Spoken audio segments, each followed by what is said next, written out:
Important Readers. Here to share another Bluebonnet book with you. This one is called What Do You Do with a Voice Like That? The Story of Extraordinary Congresswoman Barbara Jordan, and it is written by Chris Barton and illustrated by Equa Holmes.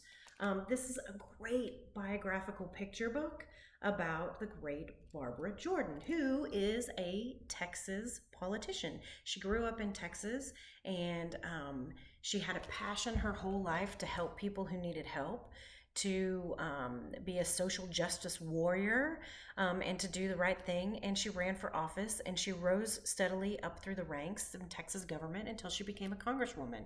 And she was really great at it, and she had this big booming voice, and because of this voice, people listened to her and her opinions, and her opinions about people who didn't have a voice before. So she used her big booming voice to give people, her constituents, a voice that needed them, people who didn't have the same things that other people had. And one of the things that she did was when Richard Nixon was president, and we found out some really unsettling news about him, about how he had lied and done some really bad things, she stood up and used her big voice to speak to America and say that even a president should not be above the law.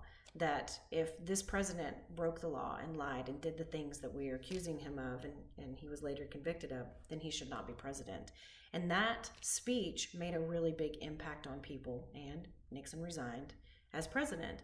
I think it's a really interesting book for us to be reading right now about how people are going to stand up for what they believe in and for what is right, and to use their voice to shout down people who think it's okay to treat people poorly, to lie, to cheat, those kinds of things. So it has a really great message for us today as well.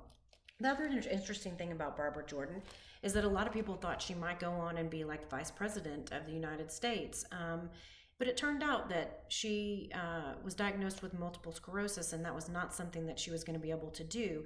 But instead of just sort of saying, oh, well, I was a powerful congresswoman, I did my thing, she went on and became a teacher, and she taught law students how to use their voice to make change. So she went ahead and took her legacy and pushed it forward.